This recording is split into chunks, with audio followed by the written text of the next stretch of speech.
गणपते नमः। जय माँ लक्ष्मी। दोस्तों, आज मैं आपको माघ मास महात्म्य के 15वें दिन की कथा सुनाने जा रही हूँ। दात्रेय जी कहने लगे, हे राजन, प्रजापति ने पापों के नाश के लिए प्रयाग तीर्थ की रचना की। गंगा जी और यमुना जी के जल की धारा में स्नान का महात्म्य भली प्रकार सुनो। जो इस संगम में माघ मास में स्नान करता है वह गर्भ योनि में नहीं आता। भगवान विष्णु की दुर्गम माया माघ में प्रयाग तीर्थ पर सब नष्ट कर देती है। माघ मास में प्रयाग में स्नान करने से मनुष्य अच्छे भोगों को भोगकर ब्रह्म को प्राप्त होता है। माघ मास तथा मकर के सूर्य में जो प्रयाग में स्नान करता है उसके पुण्यों की गिनती चित्रगुप्त भी नहीं कर सकते। 100 वर्ष तक निराहार रहकर जो पुण्य प्राप्त होता है वही फल माघ मास में 3 दिन प्रयाग में स्नान से होता है। जो 100 वर्षों तक योगाभ्यास करने से फल मिलता है, जैसे सर्प पुरानी कांचली को छोड़कर नया रूप ग्रहण कर लेता है, वैसे ही माघ मास में स्नान करने से मनुष्य पापों को छोड़कर स्वर्ग को प्राप्त होता है।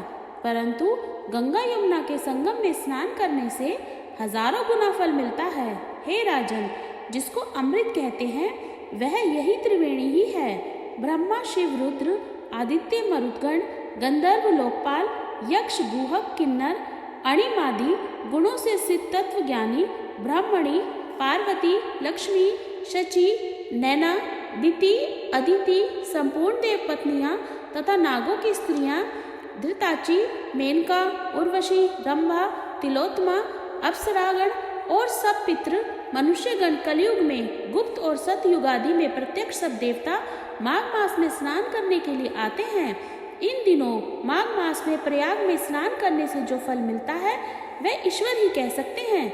मनुष्य में कहने की शक्ति नहीं है। हजारों अश्वमेध यज्ञ करने से भी यह फल प्राप्त नहीं होता।